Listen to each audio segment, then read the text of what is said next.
Today we see the bridge course of 9th class of mathematics subject. Last lecture में student हमारा day 25 और day 26 हुआ था. आज के इस लेक्चर में स्टूडेंट हम डे 27 का फुल एक्सरसाइज जो है उस एक्सरसाइज का सॉल्यूशन देखेंगे. देखो फर्स्ट क्वेश्चन क्या है student, let length of diagonals of rhombus.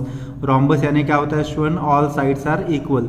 Rhombus में और स्क्वायर में यही डिफरेंस है स्टूडेंट कि रोम्बस ये थोड़ा तिरछा रहता है. ऑल एंगल्स 90 डिग्री के नहीं रहते, बाकी सभी सेम रहता है जो स्क्वायर में रहता है. Length of diagonal of rhombus A B C D are 16 centimetre and 12 centimetre.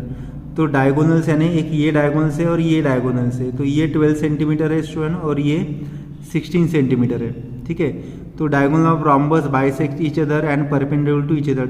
Diagonal of rhombus के जो डायगोनल है स्टूडेंट ये एक पॉइंट में बाइसेक्ट होते हैं और बाइसेक्ट रहने के बाद परपेंडिकुलर भी रहते हैं, यानी ये यहाँ पे क्या रहेंगे, परपेंडिकुलर भी रहेंगे स्टूडेंट्स. तो मैं बोल सकता हूँ A O is half of A C. तो ए सी 12 है, 12/2 यानी 6 centimetre. And B O is half of B D. तो बी डी 16 है, तो 16/2 is 8 centimetre. Now in triangle A O B, angle A O B, angle A D B. Triangle A O B में angle O जो है student वो 90 degree है ए O B. तो इसमें पाइथागोरस थ्योरम अप्लाई कर लो. क्या है पाइथागोरस थ्योरम, हाइपोटेन्यूज स्क्वायर यानी A D square A O square. Hypotenuse क्या है, ए बी है, A B square equal to one side square plus other side square. तो ए ओ 6 है स्टूडेंट और बी ओ 8 है, हमने यहाँ पे फाइंड किया है और ए बी फाइंड करना है. तो 36 + 64 equal to 100 A B square. Therefore A B equal to 10 centimetre. So therefore length of each side of rhombus is A B C D equal to 10 centimetre आएगा students. उसके बाद क्या find करना, हमको perimeter find करना है. Perimeter यानी क्या होता है, रोम्बस का ये पूरा addition. Perimeter of rhombus A B C D यानी 4 इंटू साइड. रोम्बस और स्क्वायर का पेरीमीटर सेम आता है स्टूडेंट. 4 इंटू साइड की वैल्यू अभी 10 सेंटीमीटर फाइंड की है, तो 10 4 जा 40 centimetre. Therefore perimeter of rhombus is 40 centimetre. तो ये हो गया स्टूडेंट फुल एक्सरसाइज डे 27 का. उसके बाद डे 28 जो है और कुछ है स्टूडेंट इसमें question number 2. Measure of one angle of rhombus is 50 degree. Find the measure of remaining angle. एक रोम्बस दिया है स्टूडेंट, उसका मुझे एंगल का मेजरमेंट दिया है 50 डिग्री और फाइंड क्या करना है student, find the measure of remaining 3 angles. एक एंगल्स दिया है. तो in rhombus A B C D, rhombus में क्या होता है स्टूडेंट, देखो angle A B C equal to angle A D C. A B C equal to A D C क्या आएगा reason, opposite angle of rhombus are congruent. और angle A B M A किससे half है student, B A D से या ए B सी से half है. तो मैं बोल सकता हूँ एंगल ए बी सी कितना है, 50 है. एक एंगल मुझे 50 का दिया है, ये एंगल मुझे 50 का दिया है स्टूडेंट्स. तो 50/2 equal to 25. Diagonal of rhombus bisect the angle. तो अभी in triangle A B M, अभी मैं देखो ए बी एम ट्रायंगल की बात कर रहा हूँ, तो उसमें एक एंगल एम 90 डिग्री का है क्योंकि डायगोनल परपेंडिकुलर रहते हैं रोम्बस के.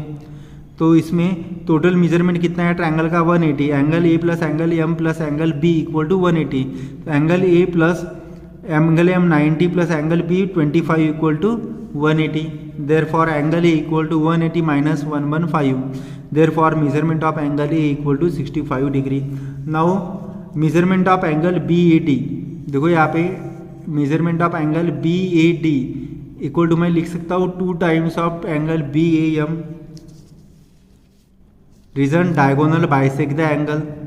तो बी एम मैंने यहाँ पे फाइंड किया है स्टूडेंट 65 डिग्री. तो ये कितना आएगा, 2 इंटू 65 130 डिग्री. क्या मिल गया मुझे, measurement of angle B A D मिल गया स्टूडेंट 130. तो therefore B A D और बी सी डी इक्वल है स्टूडेंट. तो अगर बी ए डी 130 है तो एंगल बी सी डी कितना होगा, 130. Reason opposite angle of rhombus are congruent. तो ये स्टूडेंट हमको जो इस क्वेश्चन में पूछा था, angle A B C 50 degree, angle B C D also 30 degree 130 degree, angle C D A is 50 degree, angle B A D A B equal to 130 degree. तो ये हो गया स्टूडेंट सोल्यूशन डे 27 का. उसके बाद हम नेक्स्ट देखते हैं स्टूडेंट डे 28 उसका एक्सरसाइज का सॉल्यूशन देखेंगे स्टूडेंट। क्या दिया है हमको given, quadrilateral WXYZ is a parallelogram O is the point of the intersection of its diagonal. Referring the figure, write the answer of following question। देखो स्टूडेंट यहाँ पे इसमें if length of WZ equal to 4.5 centimetre, then XY क्या है, opposite angle है, तो ये भी क्या आएगा 4.5 सेंटीमीटर आएगा। Reason opposite side of parallelogram are congruent. उसके बाद next student, length of WO 3.3 centimetre है, तो लेंथ ऑफ YO कितनी आएंगी, देखो length of WO equal to 3.3 centimetre, तो लेंथ ऑफ YO कितनी आएंगी, ये बाइसेक होता है, ये और ये सेम रहता है, तो reason diagonal bisect each other, इसलिए length of WO equal to length of YO equal to 3.3 centimetre.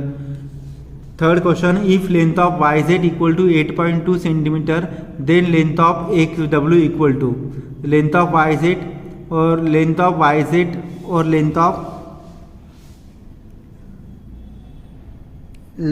YZ और स्टूडेंट लेंथ ऑफ XW है। लेंथ ऑफ XW ये अपोजिट एंगल है, रीजन क्या आएगा, opposite side of angle are congruent, यानी अगर ये साइड 8.2 सेंटीमीटर है तो लेंथ ऑफ XW भी कितना आएगा 8.2 सेंटीमीटर, ये पॉइंट है स्टूडेंट। ओके, उसके बाद फोर्थ वाला question, if length of OX equal to 6 centimetre, then length of OZ, तो OX देखो लेंथ ऑफ OX और OZ ये और ये सेम रहता है, तो length of OX equal to length of OZ में लिख सकता हूँ students equal to 6 centimetre, reason diagonal bisect each other. Last question देखो फिफ्थ वाला, if measurement of angle WZY equal to 120 degree, then measurement of angle WXY कितना आएगा student, तो WZY equal to measurement of angle WXY equal to 120 रहेगा। Reason क्या है student, opposite angle are congruent, parallelogram में opposite side क्या रहते हैं, अपोजिट एंगल कॉन्ग्रुएंट रहते हैं। तो ये हो गया स्टूडेंट्स डे 28 इसका सॉल्यूशन। ठीक है, तो नेक्स्ट वीडियो में हम 29 डे और 30 डे का सॉल्यूशन देख लेंगे। Thank you students.